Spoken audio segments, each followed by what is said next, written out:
Hardshell rooftop tent from Rhino-Rack. This thing is badass. I'm absolutely in love with it.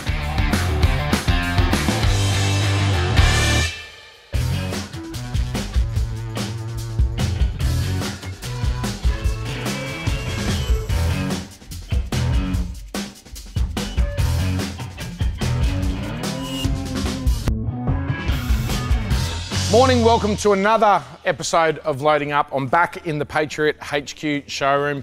Hopefully you guys have already seen the Loading Up episode on the X2N, sorry, I should say.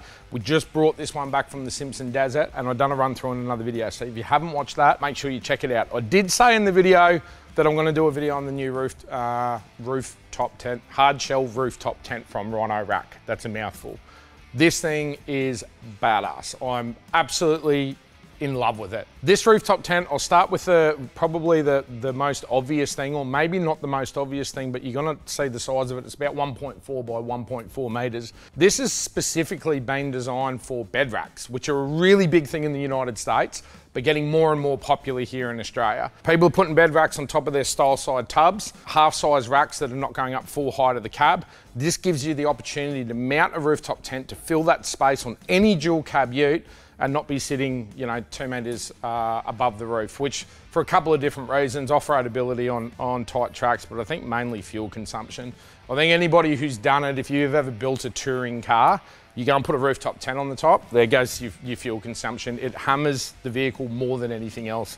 Bull bar will do it to you, winch will do it to you, and I'm talking about drag on airflow. As soon as you go and load the roofs up, and you'll notice most of the Patriot Games vehicles now, we're not running rooftop tents anymore for that reason. When we're out in convoy and there's 6 vehicles, it makes a big difference when you're doing 10 or 15,000 Ks. And I can't confirm that. That's my own assumption on why they've made it dimensionally like that. And if it's not Rhino-Racks, you're welcome. There's a market for you. No, I'm just kidding. I know that that's what they've done it for. Oi, big dog, get down here. Ashton's actually just been outside washing everything up, but I've just seen him through the window down there. He spent all the time in it. So why don't you jump in and you help me out with this one? Yep. Yeah? Because I haven't even set this thing up before. So the materials used in it are very similar to what I showed on the front box of the X2. I don't know for sure, but I'm gonna find out. I reckon that's the same, exactly the same material and the same processes that we're using on the front there. It weighs 63 kilos, so call it 125 pounds, something like that, which is really light for a rooftop tent. What were the things that you liked about it? We're gonna set it up in just a second. I like how it's not that large of a footprint. So when you're in the tent, it's more cozy and comfortable. I like the type of like a swag sleeve that you get from a swag, which I really like. It doesn't take up as much room, and also it's compact but very fast to set up. Yeah. So speaking of fast to set up, I've never set it up before, so let's watch this. Let's just let him, just set the thing up. You should have seen these kids, like every night it was like, literally like that. As quick as I could set up the ST5, these guys were set up as well. It's got a roof rack on top, or 2 little roof bars on top. It can take up to 20 kilos of weight on top as well. So if you want to run a solar panel, you actually can do it, which is really cool. A couple of bungees you can see to suck the canvas in. That's pretty standard these days. Telescopic ladder. All your bedding fit inside this, all right, yeah? Yep. You had 2 sleeping bags and 2 pillows in there.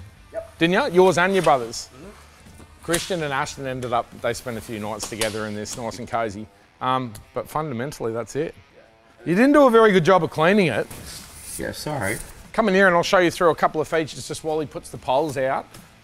You've got boot bags here. Obviously the telescopic ladder, so whatever height vehicle that you've got fitted on. Inside, I remember you and your brother were talking about, like in the mornings, it was pitch black in there, eh? Yeah. Yeah. It was good. Like black. Yeah. Yeah. And it also has LED light inside, so you can just run the cable straight out the back in the accessory port of the X2, or straight into your bed tub, and run the LED light. So this, I don't know if I do that on every setup, but basically that's it. Has it got side awnings? Yes. And it does have side awnings as well. Yeah, so it's got more of the poles in there, and then kind of open that up. Well, anything else you want to say about it? I just like it. I think it's good. I just like it. I think it's good. There it is. Ashton is going to work for the marketing team. All right, we're going to let Ashton set it up. We're going to finish up packing this thing down. Yep. give it back to the showroom. If you want to come in and check out the Rhino-Rack rooftop tent or the Patriot X2N, come into Patriot Campers HQ and really have a look at one of these things, because I think they're an awesome bit of gear, and I think you're going to see a lot of them getting around really soon.